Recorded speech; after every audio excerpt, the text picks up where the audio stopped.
Hello students, welcome to the online platform of Civil Minds Academy. We provide holistic guidance for the UPSC Civil Service Examination and CGPSC examination. This is our Indian Economy series in the foundation course. We have already discussed in our lecture 0 that what will be our program of study. This is our lecture 1 of Indian economy, in which we are going to discuss about the basics of the economics. We have designed this lecture in such a way that those students who haven't studied economics in their classes 11th 12th or in their graduation, they also can understand in a very easy and effective manner. So let's start. Introduction to economics. In order to understand the economics in a very effective manner, we must know what is economics. So let's start. The father of economics, Adam Smith. Keep this name in your mind. Adam Smith was the father of economics. It's a GK question. You might came across this question in some examination, not in the UPSC, but still you must keep this name in your mind. Adam Smith, father of economics, characterized economics as an inquiry into the nature and causes of wealth of nations. Now understand, here we have nature, that is the keyword. Now what is nature? We are surrounded by nature and there are so many resources we receive from the nature. For example, one of the primary natural resource is the sunlight. Without sunlight we cannot assume life on this planet. So sunlight is one of the resource we receive from the nature. The other resource we talk about, that air is also one of the resource we receive.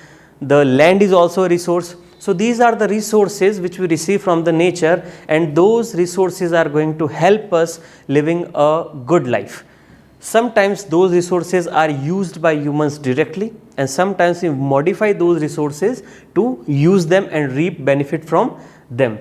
So the definition is the inquiry into the nature. So many resources we are going to receive from the nature and we are going to inquire about them. Now come forward. And causes of wealth of nations. Here the keyword is the wealth. Now what is wealth? We need to understand what is wealth. Wealth of nations. Here we have written the valuable possessions. Valuable possessions. Possessions means things we have. Countries have so many natural resources. Countries have their man-made resources. They have their IT, they have their infrastructure, they use natural resources in very effective manner, and there is a disparity among countries. Some countries using technology in a better manner than others. So converting natural resources into man-made resources and using them and reaping benefit from them is the key task countries do in order to become wealthy. So sometimes we talk about that America is more wealthy than India. We talk about it that America is more wealthy than India. Countries do possess natural resources and they also possess the man-made resources. Now here we are comparing the countries in terms of their wealth. Countries generate wealth from the natural resources and their man-made resources. Because so many natural resources cannot be directly used by countries, that's why they convert them into the usable assets and reap the benefit from them. So the country which is very effective in doing this all phenomena is becoming more wealthy than the other countries. So we will also inquire about the wealth of the nations. Let's move forward. Many definitions are there and none is universally acceptable. So it is better to have an idea rather than having a definition. This is really very important point. Understand this. There are so many definitions given by so many scholars about the economics, but there is no definition which is universally acceptable.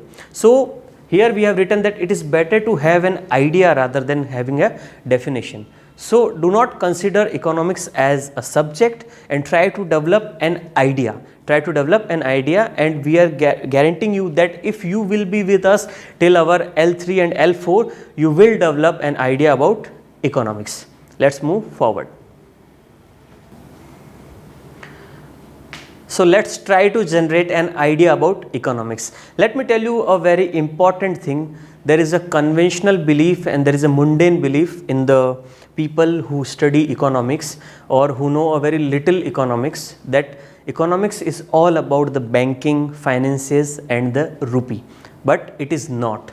Although these all things are come in the domain of the economics, but economics is much more than this. So we need to understand what is economics and generate an idea.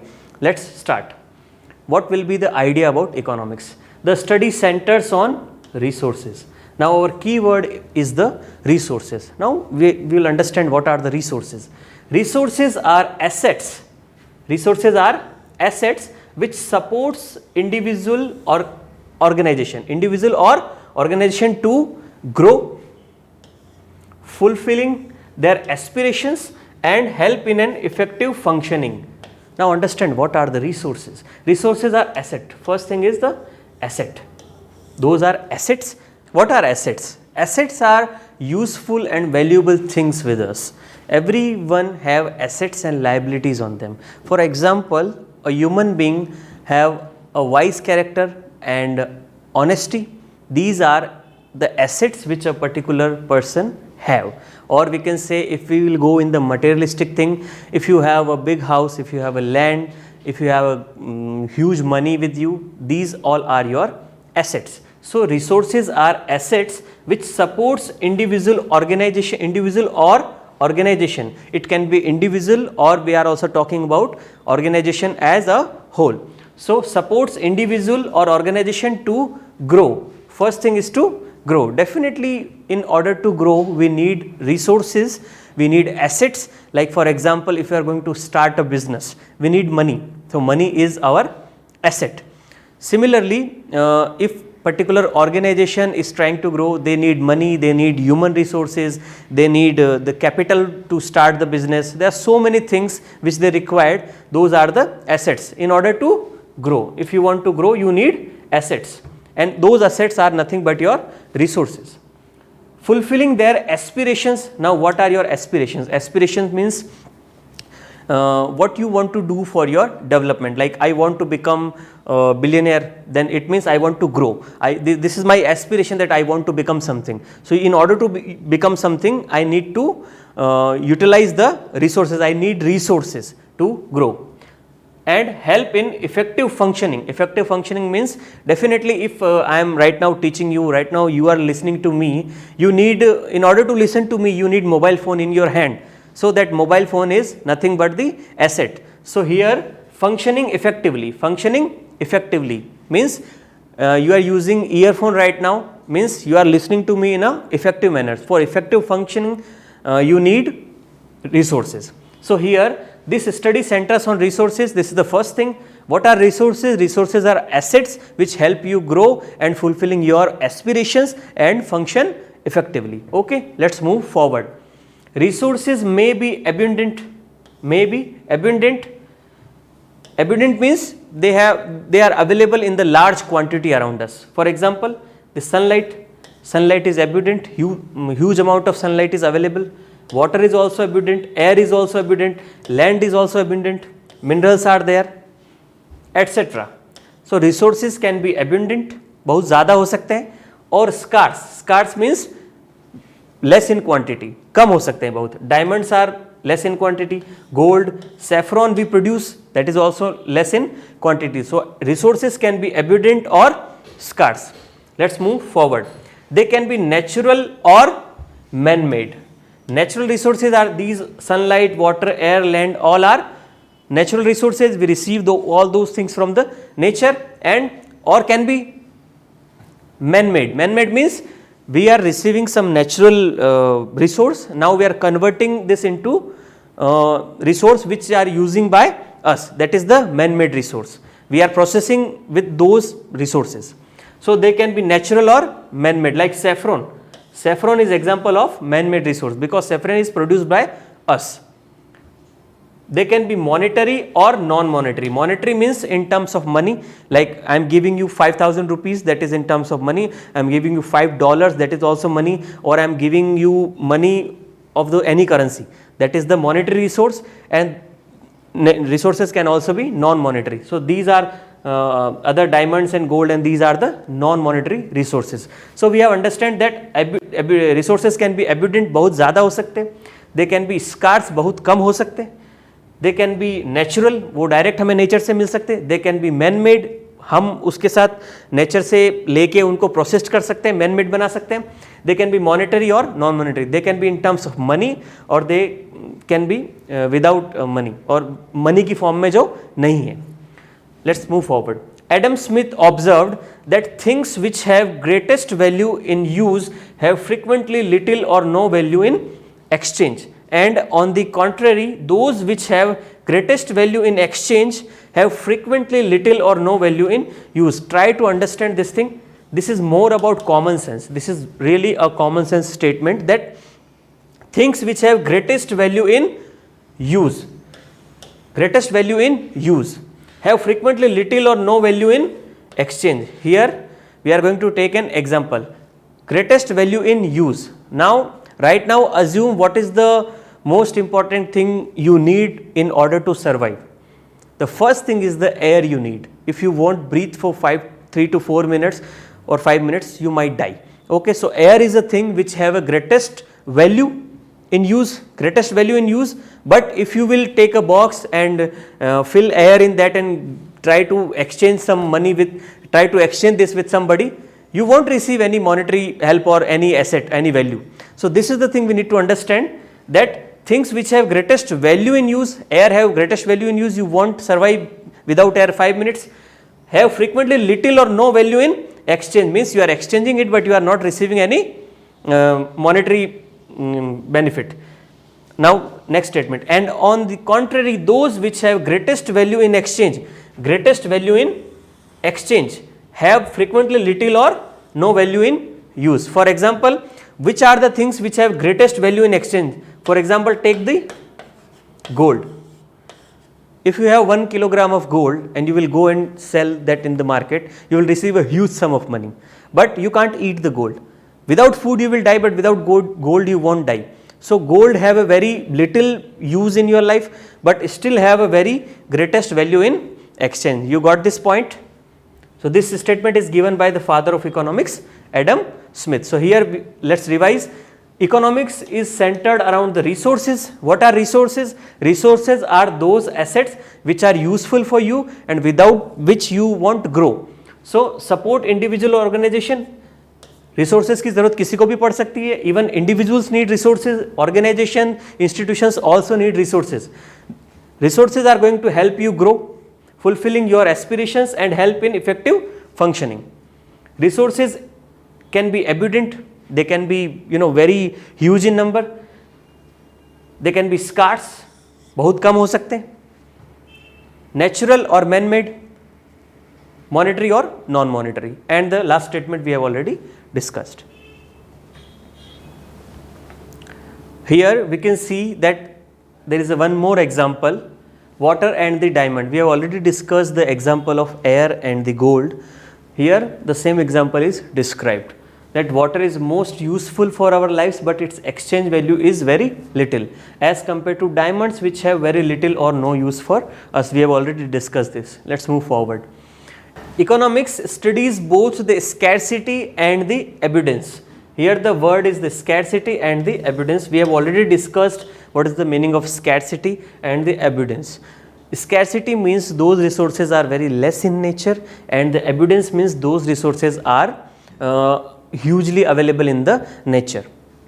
But most part of the economic study is devoted to the study of scarcity. Naturally, generically economic study about both the scarcity and the abundance, but our major focus should be on the scarcity, means we are going to focus on those resources which are very less in nature and less in number. Economics mainly deals with allocation of the resources. Definitely allocation of the resources.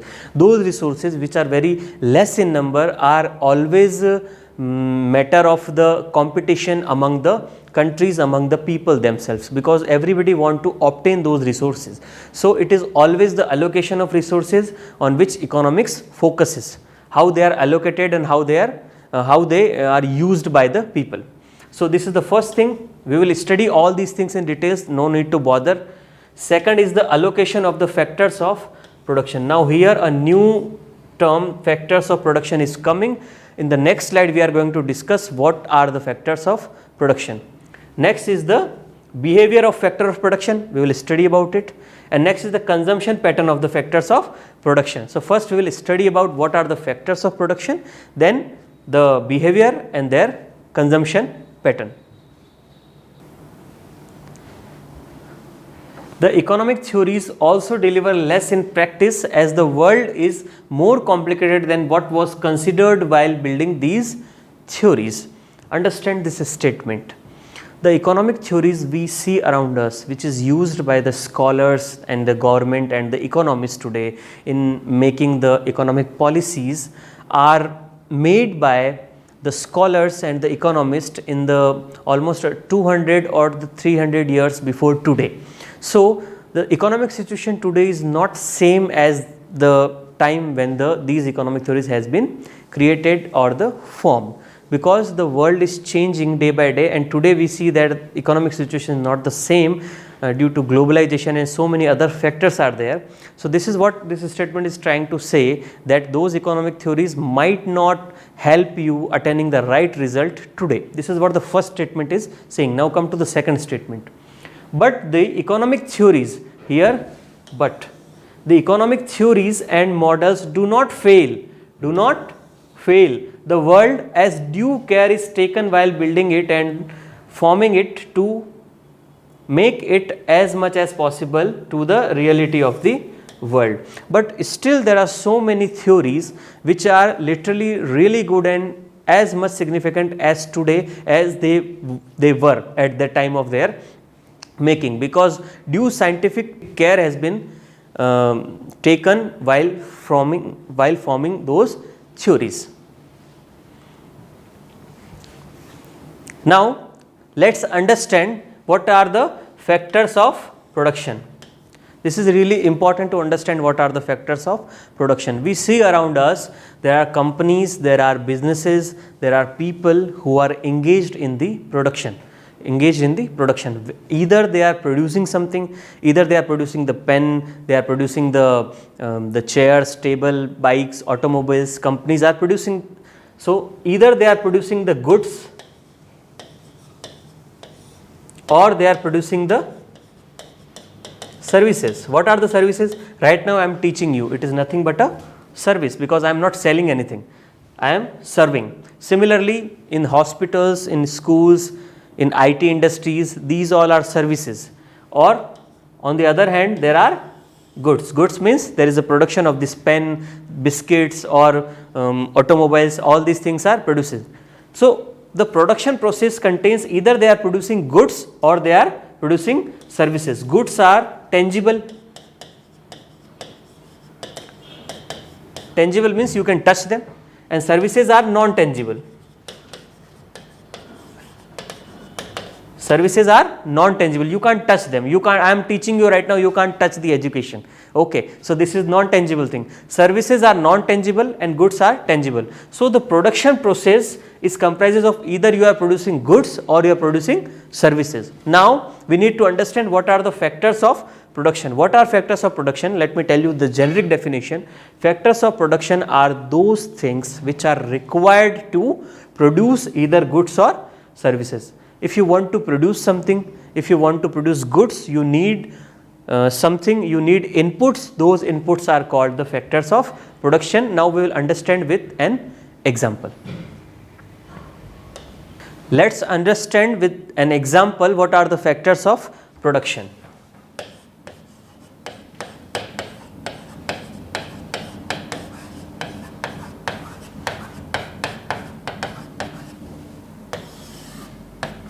As I already said that those are the things, those are the inputs which are going to help you producing either services or the goods. So, let us start with an example that I want to start a coaching. I want to start the coaching. Now, first thing which I need to start the coaching is the building. Without the building, I won't able to do anything. First thing is the building. Now, I have the building. Now, come forward. The second thing, I have the building. I need tables, chairs, I need tables, chairs, I need fans, etc. These all things I need. Or you can say teachers I need. Without teachers, who will teach? Okay, so these are the things I need. The third thing which I need, the third thing is the teacher actually. Third thing is the teacher I need, or some other staff, peon or receptionist. These are the people I need. These are the things I need. And fourth is the management.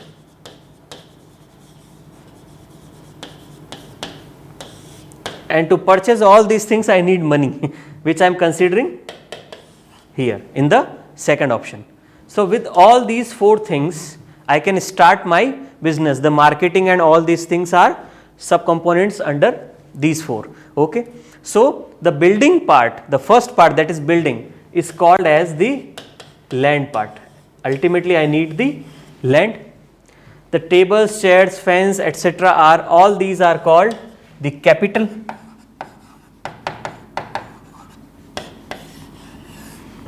Third is the teachers, peon and receptionist and all other staff.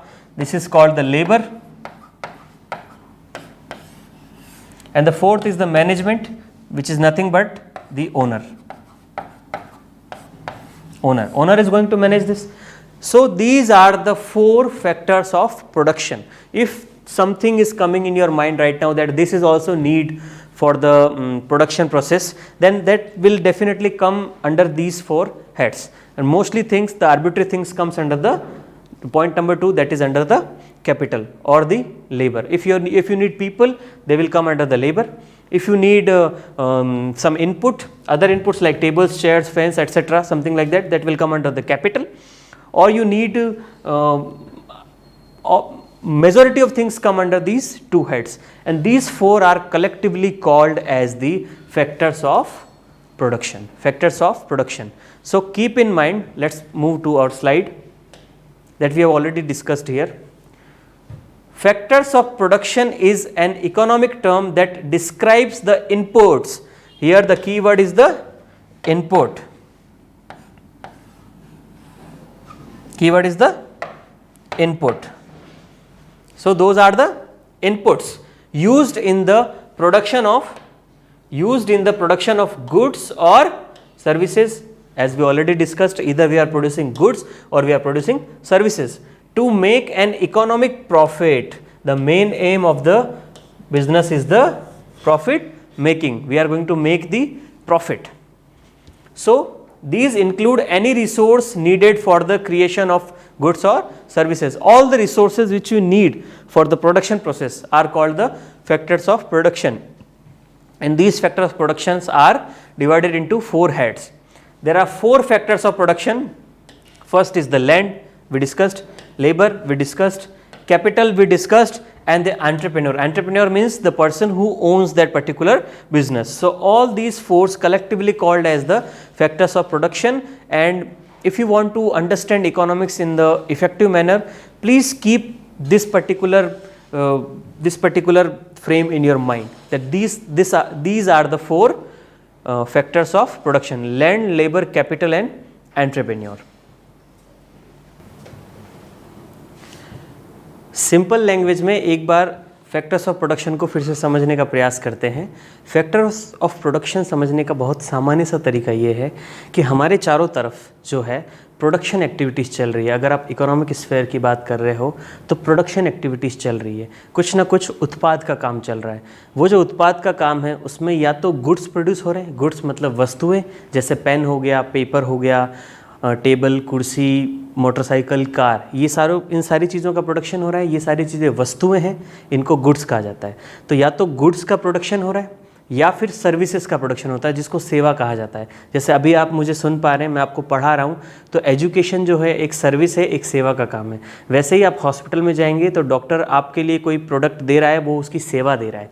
तो या तो वस्तुओं का उत्पादन हो रहा है, goods का उत्पादन हो रहा है, या फिर सेवाएं आपको दी जा रही है। तो हमारे चारों तरफ जो प्रोडक्शन का काम हो रहा है उसमें या तो वस्तुएं हैं, गुड्स हैं, या फिर सर्विसेज हैं, सेवाएं हैं।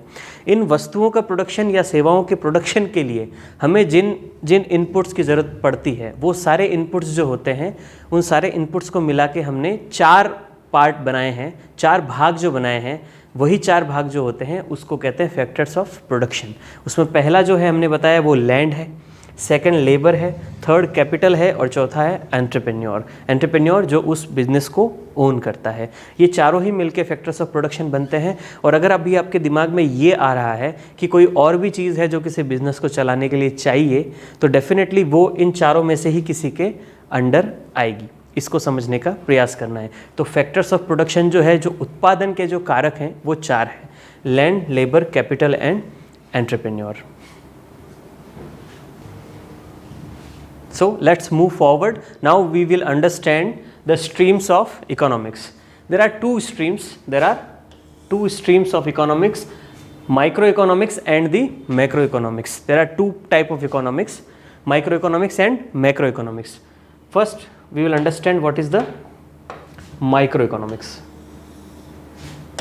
Microeconomics is the study of individuals and businesses decisions, while macroeconomics looks at the decisions of the countries and government. Let's understand in a very simple manner. When we talk about a particular business, let's take an example of this coaching institute. Now we are running this coaching institute and we are taking decision that how we are going to do marketing, what will be the fee structure of the students of the different courses and those things. When we consider a particular institute and decisions we made within this institute, that will be considered as the microeconomics. Microeconomics means the decision made by the institution's management for the running of this particular institute only, that will be considered as the microeconomics. For every business, their management takes the decision for the effective functioning of that particular institute. Those decisions in the economic domain taken by the particular businesses are considered as the microeconomic decision, and that will be the domain of the microeconomics. Okay? So the microeconomics is the study of individuals and business decisions, while macroeconomics, now come to the macroeconomics. Macroeconomics looks at the decision of the countries and government. Now in the microeconomics we have just discussed that a particular business is taking decision for the effective running of itself, means decisions taken regarding the demand, regarding the supply, how we are going to supply our goods, how we are going to supply our services and all these things.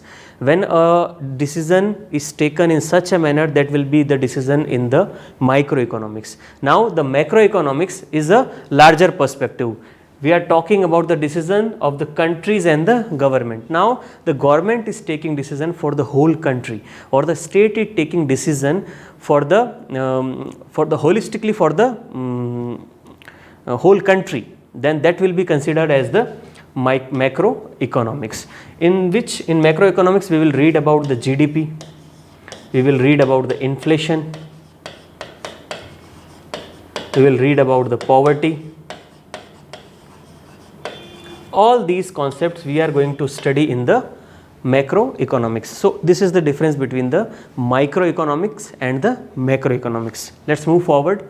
Though these 2 branches of economics appear different, they are actually interdependent. Definitely they are interdependent. It is the integration of all the microeconomic units, that is the macroeconomic unit. Means the integration of the microeconomics is nothing but the macroeconomics. So both the fields are interrelated. There is no watertight compartment between both of the microeconomy and the macroeconomy.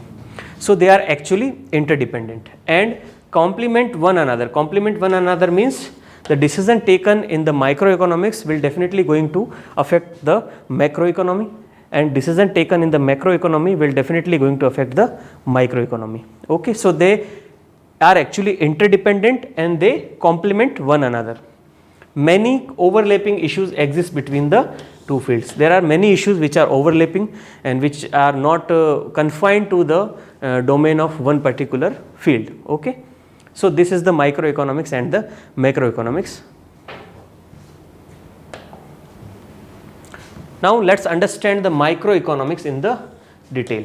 Microeconomics, as we have already discussed, it is about the particular business firm and its decision making. Let's understand this in the more detail.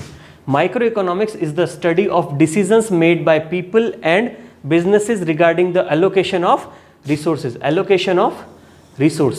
and prices at which they trade goods and services. Now a business is trying to sell either sell the goods or they are providing the services. Now microeconomy is all about the allocation of resources. A particular business have resources. Now the business is going to allocate those resources among the factors of production. We have already discussed what are the factors of production: land, labor, capital and entrepreneur, and these four are collectively going to help in the production, whether you are producing goods or services. Now here the microeconomics is going to deal with the allocation of resources, and these allocation of resources will be among the four factors of production, and they will help in the effective functioning of the whole business. So microeconomics is about the allocation of resources. They don't consider the holistic perspective for the all country and all those things. They don't delve with those things. They deal with the internal issues of the particular business, although external issues also affect the microeconomics, but they are what are they, we are discussing. Let's move forward.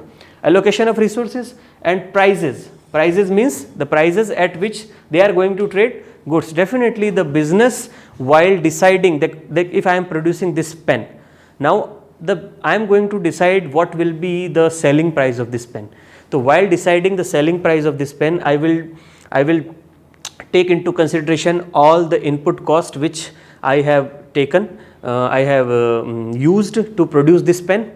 So that input cost along with the other factors, and I will decide the price of the selling price of this pen. So all these things and all the theories which we are going to study in the deciding the internal management and the price of this good is also the part of microeconomics. Okay, and services.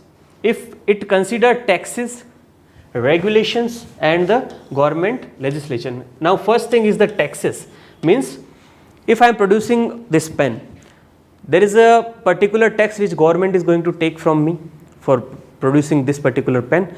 So those taxes I will definitely consider while deciding the price of this pen. If taxes are high, the price of this pen will definitely be high because taxes are high. If taxes are low, the price of this pen will definitely relatively low. So the taxes are one important thing which the business consider while deciding the while going forward, and this is the part of microeconomics. So taxes is one thing. Next is the regulation. Definitely what are the regulatory measures government have decided for this particular business. We will also consider those things in mind while taking any decision. And government legislation. Government legislation is also very important thing. For example, if we are producing something which is relatively dangerous, like we are not producing this pen, let's take an example, we are producing a drug. So for drugs production, for drug and chemical production, there are separate rules and regulation of the government, and we are bound by those regulations. So those regulations are also considered while production process. So all these things, when we will discuss about all these things, this will be under the domain of the microeconomics. Now what is micro? Small units of the economy. Definitely a particular industry, a business which is a small unit of the whole economy is the part of the microeconomics. Individual decisions. Businesses are taking individual decisions. Those individual decisions will be part of the microeconomics. Firm's decision, businesses are taking decision, individual decision within the company, and firm's decision means the firm, the management of the firm collectively taking a decision. That will also be part of the microeconomics. Supply and demand. Definitely if my supply of my pen is relatively high, and there is a simple relation between the demand and supply. If the demand of a particular product is high, then the supply will be affected in a different manner. We will read about it, the supply, demand, elasticity and all those things in detail in the next lecture. So we will not discuss it here, but supply and demand both are interrelated to each other. Effects of the price change. Definitely effects of the price change. If this particular commodity which we are producing is of 10 rupees and parallelly there is one more commodity, similar commodity is produced by some another firm or another entity, and the price of that particular pen is 9 rupees and we are giving it in 10 rupees, definitely their product will be उनका product ज़्यादा बिकेगा, basic सी बात है, क्योंकि अपने product का price क्या है 10 रुपये, उनके प्रोडक्ट का प्राइस 9 रुपये. तो डिमांड तो जो प्राइस है दोनों का वो भी एक इम्पॉर्टेंट फैक्टर है जो कि माइक्रो इकोनॉमिक्स का पार्ट होता है. So the effect of price change we will also consider this in the microeconomics. Microeconomics focuses on supply and demand and other forces that determine price levels in the economy. Now the price level is the most important thing. Every company wants that my product should be competitive enough in the market.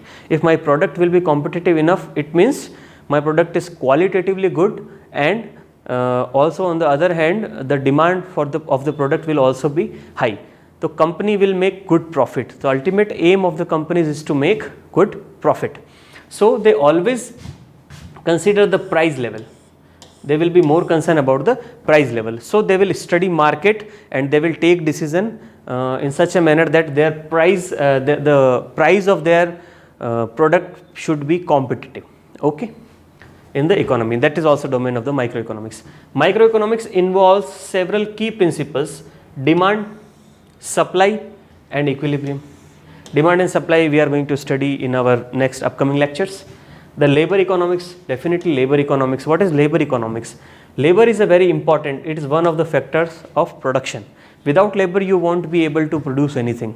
So labor economics means labor laws are there. Government have decided many rules and regulation for the laborers and for the welfare of the labor, for the rights of the laborers. So those things are also taken into consideration while taking the decision. This is also part of the microeconomics. Now cost of the production. Cost of the production is also one thing. So all these things which are happening within the particular business, and the management take the decision considering the supply, demand and the market trends, all these things are collectively known as the microeconomics. Okay, this we have already discussed. This is microeconomics. Now let's understand what is the macroeconomics. We have discussed the microeconomics, now the macroeconomics. Macroeconomics studies the behavior of a country, and how its policies impact the economy as a whole. So what is the macroeconomics? Means here the government is the key player. We need to understand the government is the key player, and government make policy for the whole country, and those policies, those economic policy are going to affect the whole country. Okay, so those things are considered in the macroeconomy. Here the thing is the behavior of a country. Every country, economy of the every country is managed by their government. Okay, so here the whole country is the domain. Whole country is the domain of the macroeconomics, and government takes the decision. So government make the policies, and those policy impacts the economy as a whole.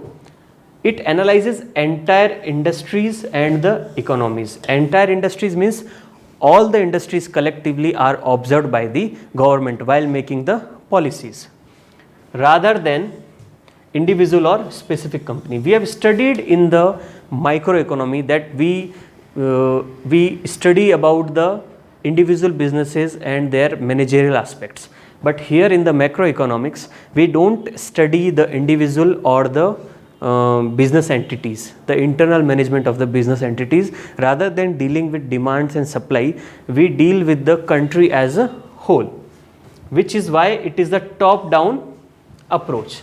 Now here it is saying that macroeconomics is the top down approach, means policies are made by the government at the top level, and the effect of them penetrated to the last level, the bottom level.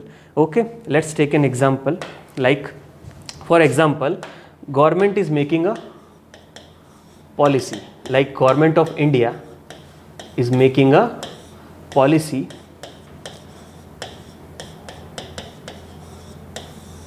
That policy says that in the education sector,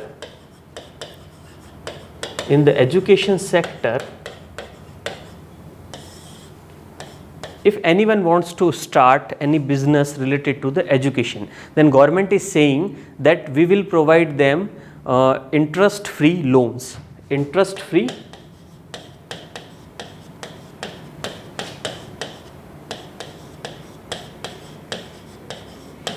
So this policy has been made by the government, that government is saying we will provide them interest free loans. Now this policy made by Government of India at the central level. Now this is effective in the whole country, and those people who are interested in the education sector will definitely start the businesses. So this policy made by Government of India at the central level, and this is penetrated to the last level. The last person in the system will also can reap the benefit of this policy. So it is the top down approach. Top down approach means policy has been made at the top level, and the effect of this policy will go to the literal down level. Okay, so this is the top down approach. So microeconomics is the top down approach. Come again. It tries to answer the questions. Now what are the questions, what are the topics we are going to deal in the macroeconomics? It tries to answer questions such as what should be the rate of inflation. Now what is inflation? No need to bother, we will study about inflation. महंगाई इसको कहते हैं. So what should be the rate of inflation? So government will think about it, that what should be the rate of inflation and how we are going to manage the inflation. So this is the thing we are going to deal in the macroeconomics. In UPSC syllabus, we are more deal with the macroeconomics rather than microeconomics. There is a very little portion of microeconomics, and we will deal with the macroeconomics in the major portion. So the inflation question, or what stimulates economic growth? What stimulates economic growth? What are the measures we should take as government to stimulate the economic growth or economic development? So all those decisions will be taken by the government, like the poverty, the unemployment, the inflation, the GDP. All these things are the domain of the macroeconomics, which we are going to study in the detail. Okay, you can see here the RBI is the thing, GDP will study, inflation we are going to study. The macroeconomics analyzes how an increase or decrease in net exports impacts a nation's capital account. No need to bother, there are some new terms which we haven't studied yet, but in our upcoming lectures we will study all these things in the details. The basic idea we have that net exports, countries export goods, so net exports impact the nation's capital account. No need to bother, we will study about capital account in detail. Or how gross domestic product, the GDP, we have a generic idea about GDP. In the next slide we will study about it. Impacted by the unemployment rate. No need to bother about this statement. Here we just generate the idea that macroeconomy is all about these things: the exports, the imports, the GDP, the inflation, the unemployment, the poverty, all those things which are decided and regulated by the Government of India for the country as a whole. Okay, so this was the basic idea of the microeconomics and the macroeconomics. Microeconomics is all about the particular business entity and how they are going to run their business, and macroeconomy is all about the country as a whole and how government is going to regulate the inflation, poverty, unemployment, GDP, import, exports, budgeting, and all these things. Okay, let's move forward. Here we can see in this diagram the difference between the microeconomics and the macroeconomics. This is the microeconomics. This is the microeconomics portion. We have already discussed the market, effect of price of goods, labor market, consumer behavior, supply of goods. Here a new term is the consumer behavior. If I am doing a business, I will definitely very keen to understand what is the behavior of the consumer towards my good. So according to that behavior, I will decide the market strategy which will be adopted by my company. supply of goods, definitely I will consider those things while doing business. So these are the individual business decisions. So this is the domain of the microeconomics. Here we have written the market, means while doing business, definitely a business entity will study what are the market trends and how market is behaving. So these are the things of the microeconomics, and this is the macroeconomics. The GDP, inflation, unemployment, employment, aggregate demand, capacity of the economy. This is aggregate demand. This is not the demand which we consider here. Aggregate demand means the demand of the economy as whole rather than the individual customer demands. Okay, so this is the difference between the microeconomy and the macroeconomy. I hope it is clear.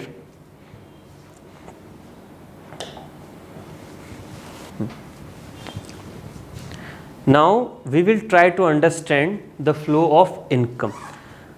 Economics, the idea about economics is the main thing which we need to generate, the idea about economics. So it is very crucial to understand the flow of income, In the game of economics, there are 4 important players we need to understand. There are 4 important players among which the flow of income takes place. 4 important players. You have to keep those players' name in your mind every time whenever you think about the economics. It is all about the flow of income. If you are able to understand how income flows among these 4 players, then you will be able to understand economics in a very simple manner, let me tell you. Okay, so let's start. Here we are going to discuss a very little about GDP, although this is not the lecture of GDP. National income accounting is altogether a different topic we will discuss in our upcoming lectures. Here we are just having a basic idea about the GDP. National income. National income is the total income generated by residents of a country in its economic territory in a particular period of time usually. Just understand the meaning of national income in a very simple manner. This is our India. Assume that this is our India.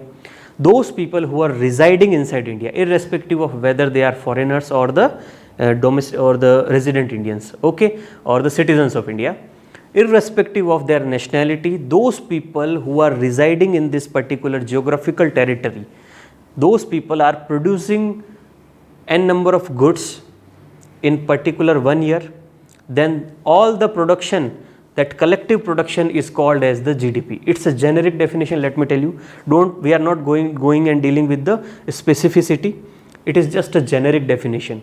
This is the geographical entity of India. Those people who are residing inside India, irrespective of their nationality, if some foreigner is also residing in India and doing the activity of production, that will also be considered in the GDP of India. Okay. So this is the generic definition, that this is the geographical entity of India, and those people who are residing in Indian geographical territory, Indian economic territory, and producing goods, those goods collectively called as the GDP of the country. Okay, they are goods or they are services, all collectively called as the GDP of the country.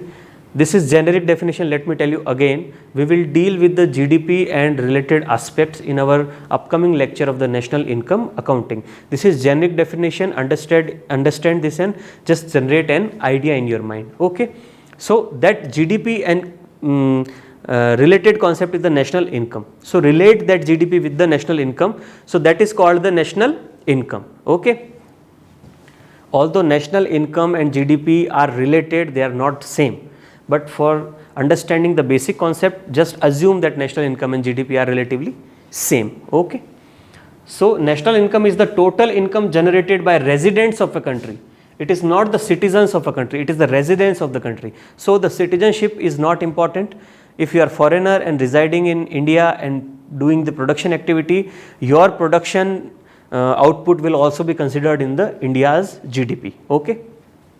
So income generated by the residents of a country and its economic territory in a particular period of time. Now this is really important. Usually we consider 1 year as a period. So we will calculate GDP for a particular period of time, for 1 year, 2 years, something like that. Usually it's a 1 year period. So within 1 year in the economic territory in a particular period of time usually. Again we have written that this is the generic definition and not in the strict sense. Not in the strict sense. We will study in the strict sense in the a chapter of the national income accounting. So we have the basic idea. The national income of the whole country is the total production in 1 year by the people who are residing inside the economic territory of India or the geographical territory of the India. Okay, that will be the national income. Okay, for example, if you want to understand, like assume that in India there is one industry, for example Reliance. We have some other industry, A industry, B industry, C industry, and even the smallest one, smallest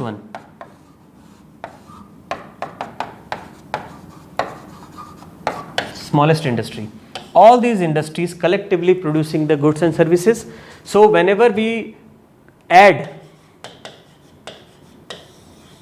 all the production,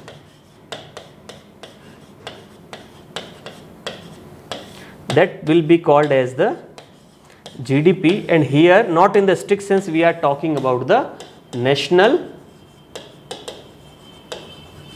income. So that will be the national income. So in this manner we calculate the national incomes of the country. Some countries have national income very high, some countries have their national income relatively low. Okay. Now come again here. So this is the generic definition, not in the strict sense. We understand about the national income.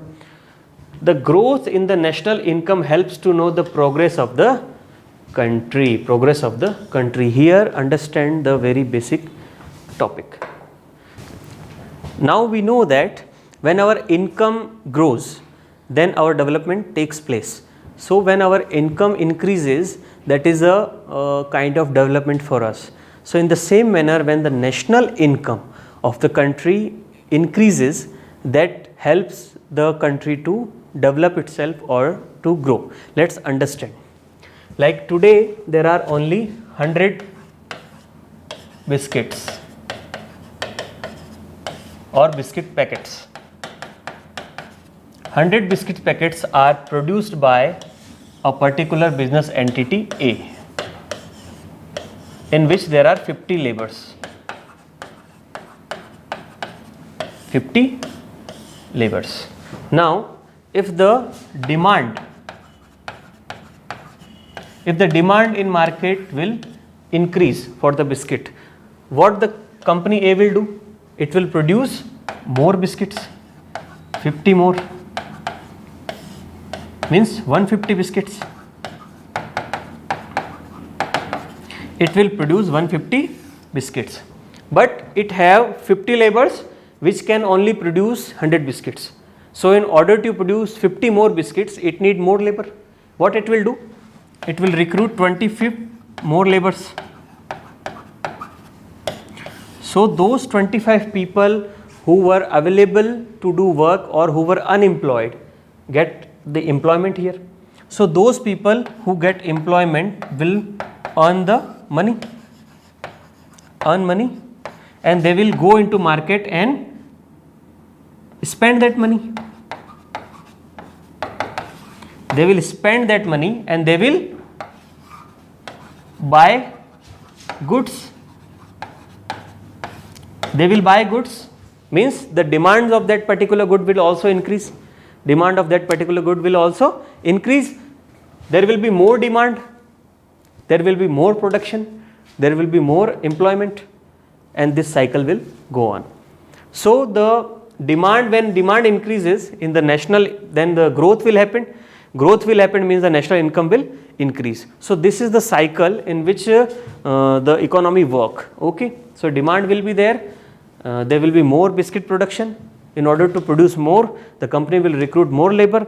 Those labor will receive money in terms of their salary, and they will spend that money, and the whole cycle will work. So it is the national income. If the national income is high, means the lifestyle of the people and the development is taking place, and lifestyle of the people will improve. Okay, let's come again. So the growth of the national income helps to know the progress of the country. We have already see that there is a growth in the income. Growth in the income means growth in the production, and the unemployment is decreasing. Unemployment decreasing means the more employment, and when there is more employment means there is a progress. It's just a basic cycle. Now there are 4 important players. Understand this. There are 4 important players. There are 4 important players among which the flow of income or money takes place. This is really important to understand. Always keep in mind there are 4 important players among which the flow of money is or income is taking place. These 4 players are individual or household, means the common man like us. Here you can see this is the common man like us. So there is a common man in the system. First player is the common man. First player is the common man. Second is the business firms. Here we can see there are the business firms. Third is the government. Government of India is there to regulate the all economic scenario, and the foreign nationals. Foreign nationals are also there. So flow of income takes place among these 4 players, and how it takes place we will understand in our next slide. Just keep in mind these 4 players should be in your mind always. The flow of income takes place among these 4. Now let's understand the flow of income, which is really important. Here there are only 2 players we are discussing right now. The first one is the household. And the second one is the business firms. So here we are going to understand how the whole economy works among the how the flow of income takes place among the household and the business firms. So here we know that business firms, in order to produce goods, need factors of production. We have already studied about factors of production. What are 4 factors of production? There are the land, labor, capital and the entrepreneur. These are the 4 factors of production which businesses need. Now I want to start the business. But I don't have my own land. I don't have my own land. I myself is coming from this particular arena only, means I am also a kind of household. When I am not doing business, I am also a household. When I do business, I become a businessman or I become a part of the management of the business. So here I am a household. Now if I don't have the land, what I will do? There are people who have land and not doing business. I will ask them to give me the land. So they will say, I will give you land, but you have to provide me the rent. So when you get the land from the household, now see the cycle. The land, which is the first factor of production, will be given by a household to the businesses. The land is going in this direction, means household is giving land to the business firms and the business firms are paying the rent of the land. So this rent is going from businessman to the household. So this is the first thing, first income transfer which is happening for the land. Now the second thing is the labor. Now this particular business required the labor. Labor will definitely come from the household people, come from the common people. The common man will go to the business firms and business firms will give them the wages. Wages means the salary. Wages means nothing but the salary. So those laborers will get the wages. Second thing happened. Now what is the third thing? Third thing is the capital. Capital is nothing but the money or the input required. So that money sometimes they can lend from the households. They can lend from the household, and when they lend money from the household, they will receive the interest. They will receive the interest on the capital. Okay, or you can receive interest on the capital. That should not always be monetary. Okay, sometimes on the non-monetary things you also have the interest. Now the next thing is the entrepreneur itself. Entrepreneur also coming from the household themselves. So entrepreneur is going in this direction in the business firms, and the business firms, that entrepreneur is receiving the profit. Okay, so for all the 4 factors of production, there are 4 things in the monetary terms which is going from the business firms to the household. Okay, and these 4 things are land, labor, capital, entrepreneur. For land they pay the rent, to laborers they pay the wages, For capital they pay the interest and entrepreneurs receive the profit. These are the 4 things for the factors of production. So this is the first thing which is happening, the flow of income. These 4 things are going from this direction and these 4 are on the receiving end. Okay. Now come at the down part. Now after these all 4 things like factors of production, what is the main purpose of the business? To produce goods. Now business firms are producing goods. Who will consume those goods? Definitely the households will consume those goods. So the goods and services which are produced by these 4 factors of production will go to the households. They are going to the household, you can see they are going to the households. Now household will buy those things. What they will do? They will give money to the businesses. That is the consumption expenditure. Means these goods and services they are going to consume and they will spend their money. That is called the consumption expenditure. Okay. So this is the flow of income happening among the households and the business firms. Land, labor, capital, entrepreneur, those all 4 factors of production are going from the household to the business firms, and for providing these 4 entities, the business for the household receive the rent for the land, wage for the labor, interest for the capital and profit for the entrepreneur. And in the downward part we can see that the goods and services produced by the business firms will be consumed by the households, and for consumption of those goods and services households will pay the consumption expenditure. So ultimately this is a cycle in which the flow of income takes place. So in order to understand economics in an effective manner, it is really crucial to understand the flow of income between the household and the business firms, and it's a very simple thing. So just keep in mind, and in the next lecture we will understand about the money and the monetary policy. Here this lecture ends, and if you have any doubt you can ask us in the comment section and we will definitely come to you with the positive answer. Okay, thank you.